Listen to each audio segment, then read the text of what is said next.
What's going on, y'all? We are out here this morning getting ready to go target these oyster pots right out around in here. I don't know if y'all can see it. It's a little bit off in the distance, but we got us some nice live bait. Have not fished this area in a while, but it's an area that has a ton of fish. Sheep's head, flounder, speckled trout, redfish, you name it. These areas have it all. We're gonna get out here, see if we can catch them. Y'all stay tuned, see how we do. So we're easing in right quick, just kind of filling out the current. Got a little bit of side current, but not a whole lot. So I just put a number 4 split shot weight, probably about 5 inches up from a number 2 Gamakatsu octopus hook, and just got a nice medium to large shrimp, a little bit bigger than I would like, but it's what we got. Just gonna ease in here and see if we can catch something. Probably just drop around these pilings at first. We're not getting anything off the pilings. We might move into these cages. Oh, there we go. That was a good fish. I just lost a giant fish on the edge of that piling. Let's try that again. Maybe we can get in there without getting broke off this time. Got him. There he goes. That might be a decent one, I think. Come here. Come here. Yeah, that's not a bad fish. All right, well, pleasant surprise seeing the sheep's head moving into areas like this. We have been finding them on bridges, and we're a little bit more inland here, fishing around some of these oyster cages and structure, and boom, got us a nice sheep's head to start the day. All right, y'all, check this out right here. So this is the sheep's head, the same sheep's head that bit my shrimp and broke me off around those pilings. You can see my hook sitting right there in the corner of his mouth. That's the hook I lost, and this is the one we just got him with. How many opportunities does that happen? Not a giant by no means, probably around a 16, maybe 17-inch sheep's head, but it is one that we are going to be taking to the house. So I'm going to reach behind me, put this guy in a box, drop back down, see if we can find some bigger ones. All right, got us another little shrimp rigged up, dropping back down. We're probably going to catch a couple of these sheep's head using this shrimp, and then we might transition to see if we can pick up some trout, some redfish in these same areas. Oh, I'm bit already. Oh, he let go of it. Come on. He's got it. He's got it. Come on out of there. Come out. Come out. That one might be a little bit bigger. Yeah. Another sheep's head, y'all. They are just stacked in around these pilings. It's not taking long at all to get bit here. About the same size as the last. Cookie cutters hanging around that 16-inch range. That's all right, they're gonna taste good. I believe we're gonna go home and fry these guys up tonight. Another beautiful sheep's head for the box right there. So obviously, like areas like this, you see all the structure that we're dealing with. We got hundreds of pilings in the area, and then beneath the water there's all these cages with oyster shells and stuff like that. So you got a ton of food source for these sheep's head, and areas like this, they really hold sheep's head year round.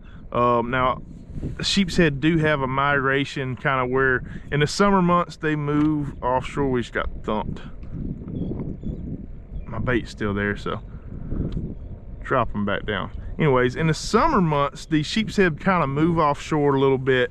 But there are some stragglers. Typically your smaller ones will stay left behind, and you can catch sheep's head here in the summer, spring, pretty much year round. But in the winter, where we start to get these cooler months like we have now, we've had a couple of 40-degree mornings, we're starting to get our sheep's head that are moving back in from offshore, and you got a chance at really catching some big ones hanging around these pilings. But not only that, these areas also have a ton of speckled trout and redfish that stay here year round as well. So we can easily, I'm on. That's a better one there, I think. Yeah. Like I was saying, you can easily, you know, go in here and try to target some redfish and trout, because there's bait fish and shrimp that stay around these pilings, these areas, all year round as well. I could never really get over how beautiful these fish are right here. Beautiful pearl, purple right there, some gold in it, silver, black, white, beautiful colors, hard fighting fish. Definitely one of the best tasting fish out here, as well as the hardest fighting. I mean, these guys don't give up. They fight pretty good. But I have enough for the box right now. I don't need a whole lot, so we're gonna be letting this guy go. See you, buddy. If we catch a better one, we might keep it, but only gonna keep what we're gonna eat tonight. So y'all have seen me sheep's head fishing a lot lately, and I've mainly been fishing around bridges and stuff. And a lot of people think that in order to go sheep's head fishing, you gotta fish around bridges, and no doubt bridges do offer some of the best sheep's head fishing around, but you don't have to have bridges. You know, you can just have some docks or some old pilings, just any kind of structure that you're seeing where there's, especially structure with barnacles like you see around these pilings right here, areas like that. I'm on, and that one took my shrimp right there. And you see, I mean, just as soon as I drop down, we're getting bit just about every time, but you don't have to fish bridges to catch sheep's head. That looks like a good piling right there. A lot of oysters, not oysters, a lot of barnacles all over it. And I can see where those sheep's head have just been in there crunching on them. Oh, I just had one. There he goes. He's got it. Yeah, man. Oh, dude, we are losing some fish today. Oh. One more time. Hooked right through the horn. Let's see how long this takes to get bit. Pitch it right there. Oh, he's on. Did not take long at all. What is that? Is that a sheep's head?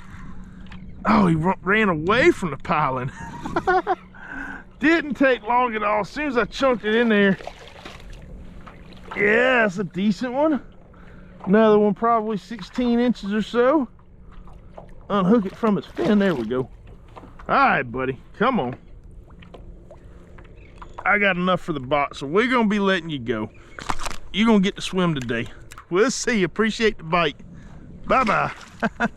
That cluster of pilings, man, it's just got them covered. I can just tell the way that the barnacles have been picked apart right there, that there's gonna be a lot of fish right there. So check it out, y'all. I get a lot of questions about where I'm fishing. I am on the Alabama Gulf Coast, but if y'all want to know exactly where we're fishing at today, I am going to do a Google Earth overlay of this entire trip, showing y'all where we launched from, where we're fishing at, every bit of information you need to be able to come out here and do the same thing and get on these fish. To see that, just click the link up here or down in the description. It's going to take you to my Patreon page. And yeah, it's pretty much got over 100 videos on there of different trips that I've done, different breakdowns, and just basically where to go and catch certain fish certain times of the year. If y'all are out there maybe new to the area, or just wanting to expand a little bit of your knowledge of, you know, where some of these fish are, you can check that out. There's a lot of good information on there for y'all. So we've been playing around, having a good time with these sheep's head. We're going to switch gears just a little bit. This is an area that holds a lot of speckled trout. I know I've mentioned that, but I'm just going to be throwing the Southern Salt Hoodwink. This is our swamp gold color. I'll be throwing it around, fanning out, see if we can find some speckled trout moving in these areas. Oh, I'm on, dude. That was first cast. It's a little guy. First cast. Little old tiny speckled trout. Did not expect that. See you, dude. All right, well, they're here. Got them. There we go. Another little old trout. That's a white trout. All right, little guy. Decided to move up into a little bit of a marsh system. Only caught that one tiny trout off the crab traps. So I'm gonna kind of ease in here and see if we can locate some flounder and redfish, and maybe even some trout, because I know the speckled trout are starting to move into these systems.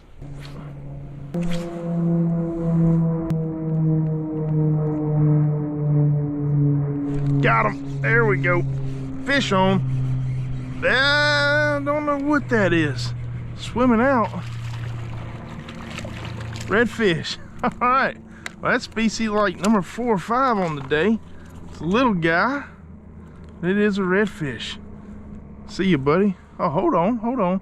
Look at that beautiful, beautiful blue tail. Tiny little guy. We'll see you, buddy. Bye-bye. It was a redfish. Oh, we're on again.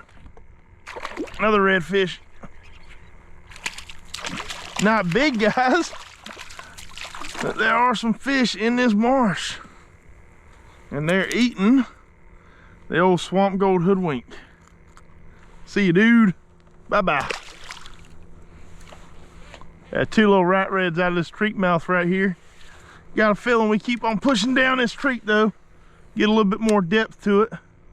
We're sticking some good fish. It is a super low tide right now. We're actually at the peak of low tide, so it's not the most ideal time to be in here. Obviously, you can see all that mud in the banks right there, and that right there is going to make it very, very tough. Something just bit it again, something small, maybe a white trout or something. But the creeks are like 2 foot lower than they would be at high tide, and we don't have any tidal movement. That doesn't mean we can't catch fish. It's just not going to be as lights out as it would be at the beginning of that falling tide. Got him. Trout. Oh, a little bit of a better trout. Maybe close to legal. Missed that guy. We are coming into this big bend right here, which is going to give us a little bit more depth. I just got whacked again and just saw one take off. All right, let's see if we got something right here. Got him. Little guy. Show me your mama, buddy. Where's she at? Where's she hiding? Swim in the right direction. That way? I don't believe you. Got him. That looks like it's a little bit better. No, it's a redfish. I was thinking that was going to be a better trout. Well, the rat reds are definitely in here today, but we are starting to smoke them even on this horrible tide. Not that we're smoking any giants, but it is always fun to get bit, especially when you're catching beautiful redfish like that. You got a 4-spotter on this side, beautiful pearl blue tail, and then 1 spot on that side. We'll see you, buddy. Bye-bye. So much fun. It ain't always got to be the big ones. Just happy to be out here, be outdoors, enjoying this nice fall weather that we're getting right now. And yeah, just loving it, soaking it up. We had a very rough summer, several days well over 100 degrees, and this is a very welcome change right here. Got them. Trout. Just a mixture of fish in here. See ya. So I know I've mentioned it earlier, but the color that I am using today is swamp gold. It's just like a dark, deep green with a little bit of gold flake. And it has been my experience, and it may just be me, but I feel like that swamp gold is a good, very good fall color. We start to get a lot of north winds, these low tides, the water gets muddied up, and that black and green, or I'm sorry, green and gold just really sticks out, provides a little bit of flash. Those fish key in on it and they absolutely annihilate it, especially the redfish. Swamp gold is my favorite color for redfish. I'm just getting tore up right now. There, golly, how many fish can I miss? Gotta be little guys, little white trout or little specks, something. Got them. Got that one. That one wasn't getting off. Oh man, never gets old. I could do this all day long. Let's toss back out here, see if we can get another one. Hey, y'all, this is golden information real quick. I'm gonna drop this for y'all right here. You see how this bank is right here? Now, obviously, we're in a low tide right now, but you can see that that bank is just completely cut out. Well, in high tide, that water's all the way up there in that grass line. Those redfish are gonna hang out all the way next to that mud, looking up for all of that shrimp and minnows and things like that, mullet, to be coming out of that grass. So you ever see any banks like this at low tide, mark it on your fish finder. When you got to get high tide, spend a lot of time fishing these extra little areas because they are holding some fish, I guarantee it. Got them. Come on up. What do we got? What do we got? Oh, a flounder. Yeah. Look at that. To complete the slam. And that's not a dink flounder. I mean, it's not a giant, but it would be a keeper flounder. They got to be 14 inches to keep here. And we're allowed to keep 5 of them. Come here. Let me get that hook out of you, buddy. Another victim of the old swamp gold.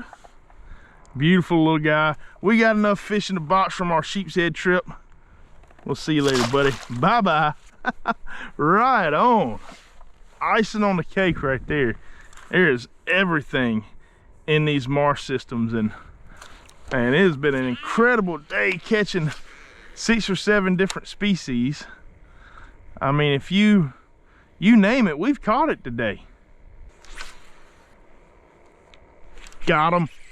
What do we got? What do we got? Is that a trout?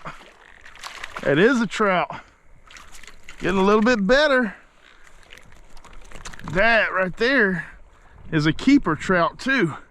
Probably right around 15. I would suspect it to go over the legal size limit here, which is 15.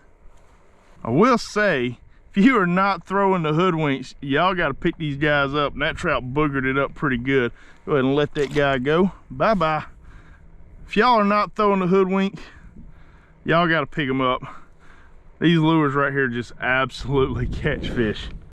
All right, y'all. Well, I hope y'all enjoyed today's episode. A ton of action out here.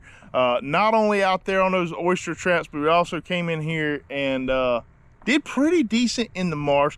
Didn't catch a whole lot of like giant, just spectacles of fish, but we caught a lot of fish, a lot of variety of fish, and it was a great morning out here on the water. I hope y'all enjoyed this video. I hope it was somewhat entertaining and informative for y'all. If y'all would, leave me a like, comment with any questions, subscribe if you haven't already.